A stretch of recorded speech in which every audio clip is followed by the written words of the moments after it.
प्यारे बच्चों नमस्कार। कक्षा 11 की भौतिक विज्ञान की ऑनलाइन क्लास में आपका स्वागत है। जैसा कि हम सभी लोग जानते हैं, अभी हम लोग चौथा चैप्टर पढ़ रहे थे, जिसमें हमने कल के लेक्चर में कुछ परिभाषाएं ख़त्म की थी।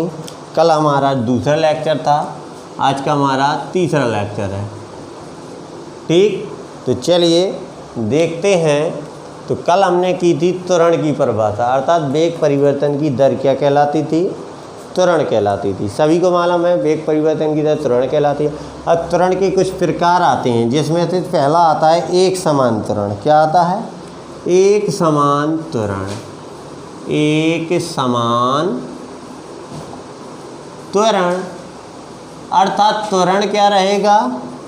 एक समान रहेगा। ठीक है, तो उस त्वरण को कहेंगे हम लोग एक समान त्वरण।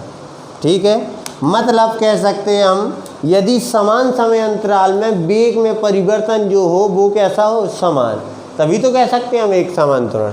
मतलब समय अंतराल समान हो और वेग में परिवर्तन भी समान हो। जैसे 5 सेकंड में जो वस्तु का वेग था 5 से 10 हुआ, तो फिर अगले 5 सेकंड में ही वस्तु का वेग 10 से कितना हो? 15, अर्थात 5 का यहाँ परिवर्तन है और 5 का वहाँ है। तो ये त्वरण कहलाता है हमारा एक समान त्वरण। अर्थात हम इसको ऐसे भी डिनोटेट कर सकते हैं, जब समान समय अंतराल में, जब समान समयांतराल में, समयांतराल में वस्तु के वेग में परिवर्तन, वस्तु के वेग में परिवर्तन, वस्तु के वेग में परिवर्तन समान हो, तब त्वरण क्या कहलाता है? तब त्वरण एक समान त्वरण कहलाता है। एक समान त्वरण कहलाता है। अर्थात जब वेग में परिवर्तन समान हो तो त्वरण भी समान होगा, तो वो त्वरण क्या कहलाएगा?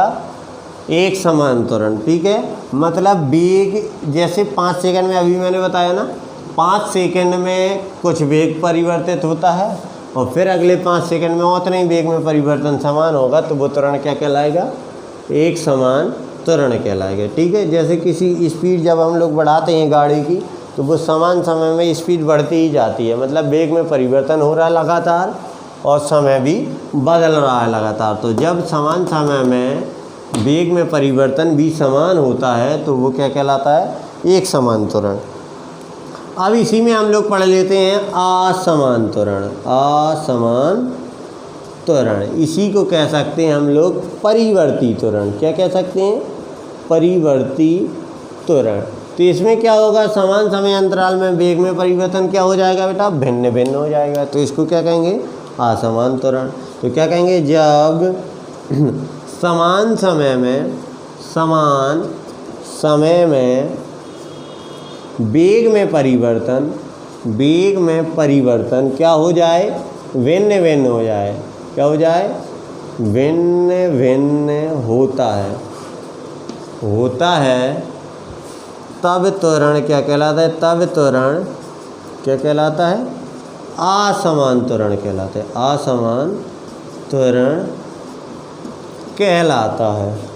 अब यदि मैं बात करूं तात्क्षणिक त्वरण की, तो वो भी हो जाएगा। तात्क्षणिक का मतलब थोड़े समय के लिए, मतलब जब वेग थोड़े समय में वेग में यदि परिवर्तन हो जाए तो वो त्वरण क्या कहलाएगा? तात्क्षणिक त्वरण कहलाएगा। मतलब ऐसा त्वरण कह सकते जो थोड़े से समय में परिवर्तन के लिए उत्पन्न हो जाता है, या थोड़े समय में यदि वेग में परिवर्तन हो जाए तो वो त्वरण कहलाता है तात्क्षणिक त्वरण। तो उसको भी चलिए कॉपी कर सकते हैं। क्या? तात्क्षणिक त्वरण। चलिए यहाँ पे लिख लीजिए, तात्क्षणिक त्वरण क्या कहलाएगा? वो जब थोड़े समय के लिए, थोड़े समय अर्थात डेल्टा t टेंस टू 0 पर वेग में परिवर्तन हो जाए, तब त्वरण क्या कहलाता है? तब त्वरण ताक्षणिक त्वरण होगा या ताक्षणिक त्वरण कहलाता है। ताक्षणिक त्वरण कहलाता है। ठीक है, ताक्षणिक का मतलब ही होता है बहुत ही छोटे समय के लिए, या हम इसको ऐसे डिनोट भी कर सकते हैं। ताक्षणिक त्वरण ए बराबर डेट क्या लग जाएगी? लिमिट लग जाएगी और डेल्टा टी टेंस टू 0 और delta we upon delta T. ठीक, तो ये त्वरण क्या कहलाएगा? मेरा ताक्षणिक त्वरण कहलाएगा। बहुत ही कम समय में जो त्वरण में परिवर्तन हो। ठीक है, एक समान समय अंतराल में समान वेग में परिवर्तन, असमान समान समय में भिन्न भिन्न परिवर्तन, ताक्षणिक बहुत कम समय में वेग में परिवर्तन। तो चलिए इनको नोट कीजिए, फिर देखते हैं अगला। चलिए बेटा, अभी हमने जाना त्वरण के कुछ टाइप्स। ठीक है, अब हमारा चाल, वेग, समय, दूरी, त्वरण इन सब की परिभाषाएं हो चुकी हैं। अब हमें देखना बेटा, इसी से यदि क्वेश्चन बन जाए 2 में अंतर बताइए तो दोनों को एक साथ लिख दो, 2 ही क्या हो गए? अंतर। जैसे मैं कहूँ चाल और वेग में अंतर बताइए तो चाल की परिभाषा लिख दो, वेग की परिभाषा लिख दो, उनकी या सदिश है, अदिश है, इसका मात्रक, इसका मात्रक, ये धनात्मक ऋणात्मक शून्य, ये कभी धनात्मक कभी, तो यही क्या हो जाएंगे? उनके अंतर हो जाएंगे। ठीक है, अब हमें एक अगली चीज़ और नई चीज़ पढ़नी है, निर्देश फ्रेम। ठीक है, यह निर्देश तंत्र। ठीक है, निर्देश फ्रेम क्या कहलाते हैं? निर्देश फ्रेम। ठीक है, तो ये एक प्रकार के निकाय होते हैं। निकाय का मतलब एक जगह, ठीक है, जहाँ पर किसी वस्तु की स्थिति और गति का निर्धारण कर सकें हम। मतलब इसी के द्वारा ही हम नापते हैं कि इसकी गति कितनी है और स्थिति क्या। जैसे हम एक निर्देश फ्रेम गाड़ी का जो मीटर लगा रहता है उसको मान सकते हैं। ठीक है, गाड़ी का जो मीटर लगा रहता है, क्योंकि उससे उसकी गति का निर्धारण किया जाता है, तो वो क्या कहलाता है? निर्देश फ्रेम कहलाता है। ठीक है, निर्देश फ्रेम क्या कहलाते हैं? निर्देश फ्रेम वे निकाय होते हैं जिनसे किसी वस्तु की स्थिति या गति का निर्धारण किया जा सके। ठीक है, क्या? स्थिति या गति का निर्धारण करने के लिए उसमें क्या लगी रहती है? एक घड़ी लगी रहती है, कोई ना कोई। जैसे गाड़ी वाली एक घड़ी लगी रहती है, एक सुई लगी रहती है ना, वो तेज़ होती है, धीमी होती है, तो वो भी एक क्या है? निर्देश फ्रेम है। क्लियर? तो निर्देश फ्रेम क्या है? निर्देश फ्रेम बेनिकाय होते हैं। चलिए नीचे लिख लीजिए यहाँ पे, क्योंकि वहाँ पे थोड़ी लाइट आती है। निर्देश फ्रेम बेनिकाय होते हैं, बेनिकाय होते हैं जिनसे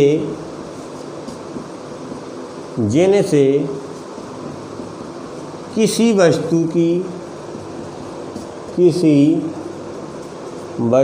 की स्थिति या गति का निर्धारण किया जाता है। गति का निर्धारण किया जाता है। ठीक है, इसके नीचे या इसमें एक या फिर गति मापने के लिए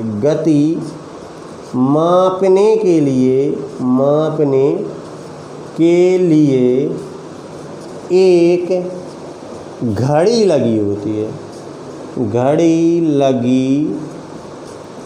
होती है। ठीक है, क्या कहलाते हैं निर्देश फ्रेम? एक प्रकार के निकाय जो किसी वस्तु या स्थिति का निर्धारण कर सकें। ठीक है, जैसे एग्जाम्पल में लिख लीजिए गाड़ी का मीटर। ठीक है, एग्जाम्पल में क्या लिख लें? गाड़ी का मीटर तो आप सभी लोग जानते हैं ना, एक प्रकार का क्या है वो? निर्देश फ्रेम है। ठीक है, निर्देश फ्रेम होते हैं बेटा 2 प्रकार की। पहला कहलाता है जड़त्वीय निर्देश फ्रेम, दूसरा कहलाता है अजड़त्वीय।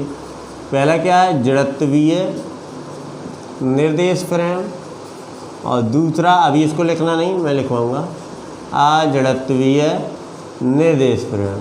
ठीक है,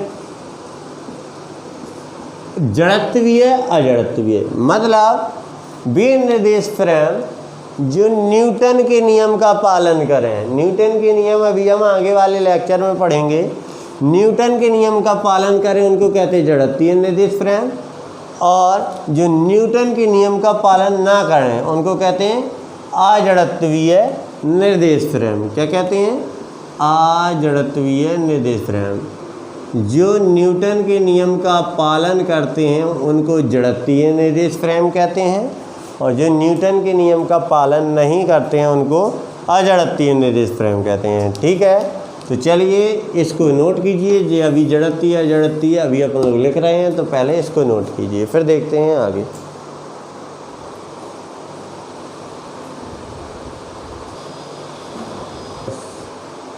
चलिए अब देखते हैं बेटा निर्देश फ्रेम के प्रकार। तो हेडिंग डाल लेना निर्देश फ्रेम के प्रकार, और नंबर 1 लिख लेना जड़त्वीय निर्देश फ्रेम। जड़त्वीय निर्देश फ्रेम मतलब ऐसा निर्देश फ्रेम, क्या? ऐसा निर्देश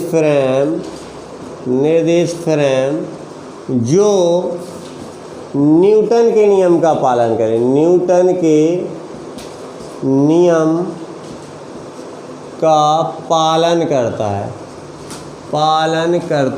है, उसे जड़त्वीय निर्देश फ्रेम कहते हैं। उसे जड़त्वीय निर्देश फ्रेम कहते हैं। निर्देश फ्रेम कहते हैं। ठीक है, और जो न्यूटन, वैसे तो न्यूटन के नियम का पालन ज़्यादातर करते हैं, इसलिए ज़्यादातर जो फ्रेम होते हैं सारे के सारे कैसे होते हैं?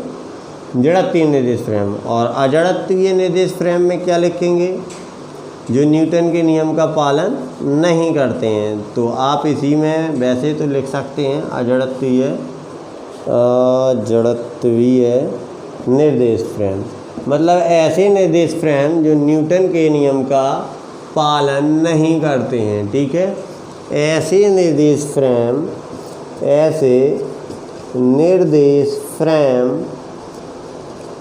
जो न्यूटन के नियम का पालन नहीं करते हैं। न्यूटन के नियम का पालन नहीं करते हैं, उसे क्या कहते हैं? अजड़त्वीय निर्देश फ्रेम कहलाते हैं। अजड़त्वीय निर्देश फ्रेम कहलाते हैं। ठीक है, ये तो थे मेरे निर्देश फ्रेम जो 2 प्रकार के थे, जड़त्वीय अजड़त्वीय। बेटा अभी तो ये थ्योरी है, बिल्कुल बकवास थ्योरी चल रही है। अब लेसन में है तो लिखवाते जा रहे हैं।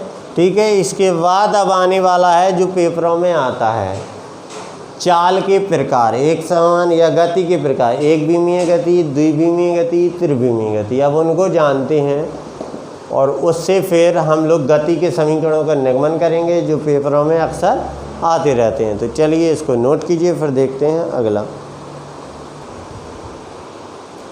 चलिए बेटा अभी तक तो थी हमारी थ्योरी थी जो बिल्कुल ही बकवास लग रही थी ना। अब चलते हैं अच्छी थ्योरी जो हमारे लिए बहुत ही उपयोगी होने वाली है। मतलब एक समान गति। तो एक समान गति क्या कहलाएगी?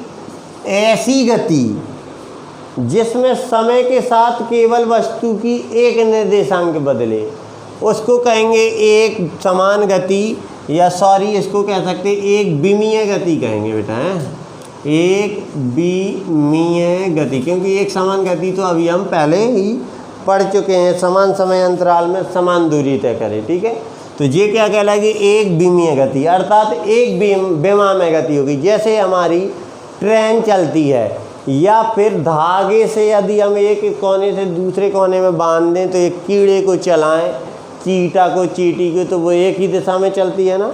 तो इस प्रकार की गति को ही क्या कहते हैं हम लोग? एक समान गति कहते हैं। ठीक है, तो एक समान गति क्या कहलाती है? ऐसी गति जिसमें समय के साथ केवल एक ही निर्देशांक बदले, अर्थात एक्स अक्ष बदले या वाई अक्ष बदले, वो गति कहलाएगी एक समान गति या एक विमीय गति। और द्विविमीय गति क्या कहलाएगी, जिसमें समय के साथ दो निर्देशांक बदल जाएं, अर्थात एक्स और वाई बदल जाएं। जैसे कोई व्यक्ति चलता है तो बिल्कुल सीधा तो चलता नहीं है, कभी ऐसे चलता है कभी ऐसे चलता है, तो वो व्यक्ति की गति हो जाएगी। और यदि त्रिविमीय गति की बात की जाए, अर्थात अब तीनों दिशाएं बदलेंगी, एक्स अक्ष, वाई अक्ष और जेड अक्ष, जैसे किसी वायुयान की गति। ठीक है, तो चलिए चलते हैं, लिखते हैं एक विमीय गति। मतलब ऐसी गति जिसमें समय के साथ वस्तु की स्थिति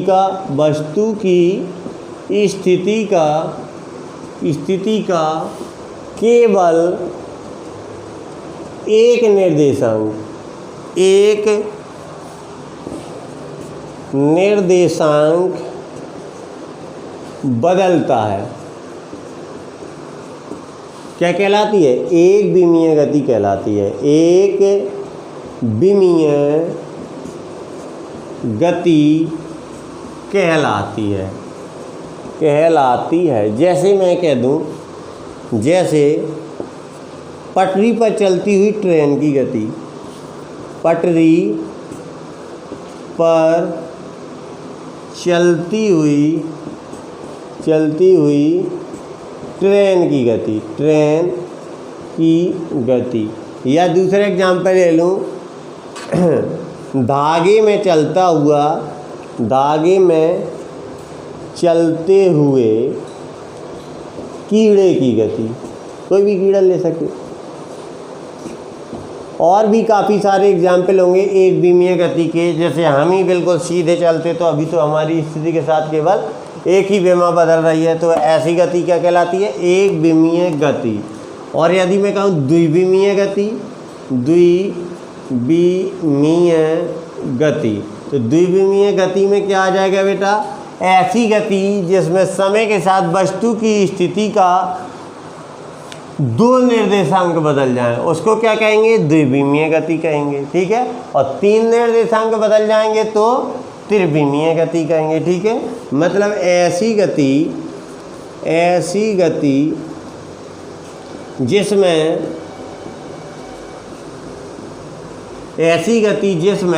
समय के साथ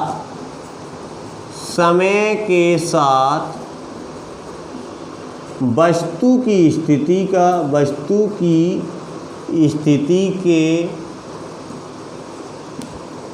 दो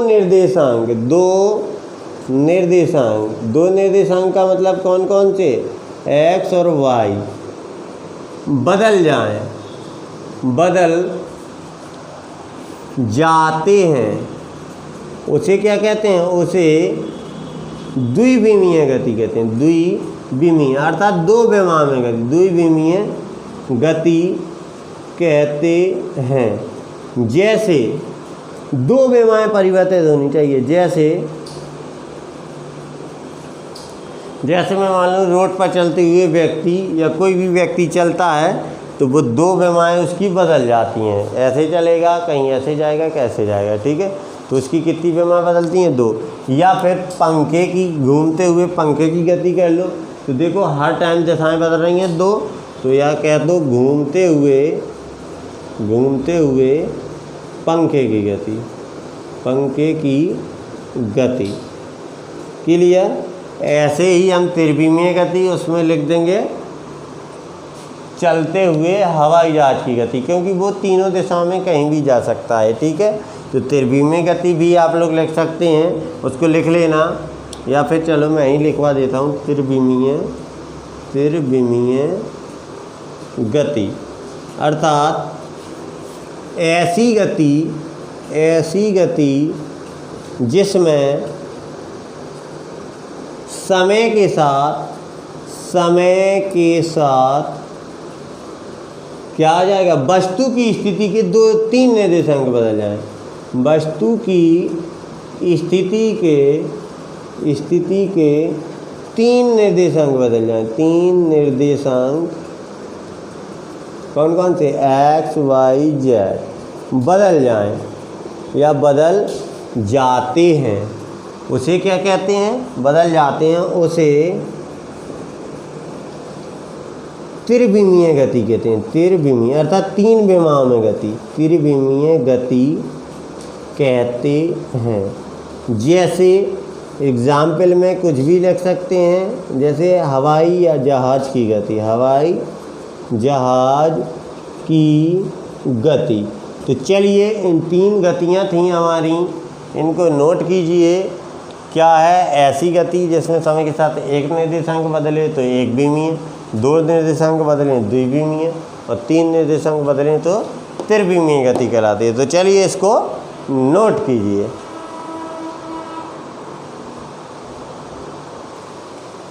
चलिए बेटा, आज हमने जाना काफ़ी टाइप की गतियाँ, त्वरण। तो आज के लिए इतना ही। कल से हम जानेंगे इस लेसन का न्यूमेरिकल पोर्शन, अर्थात किस टाइप के डेरिवेशन वगैरह वगैरह सब कुछ जानेंगे। अभी तक ये इस लेसन का थ्योरिकल पोर्शन था, जिसमें छोटी छोटी परिभाषाएँ थीं जो आज हमारी ख़त्म हो गई हैं। कल हम जानेंगे जैसे वेग समय ग्राफ, दूरी समय ग्राफ, त्वरण समय ग्राफ, गति के समीकरणों का निगमन, इन सब के बारे में कल जानेंगे। ठीक है, तो आज के लिए इतना ही। नमस्कार। यदि वीडियो पसंद आ रही हो, समझ में आ रहा हो, तो लाइक, सब्सक्राइब और शेयर ज़रूर करें। नमस्कार।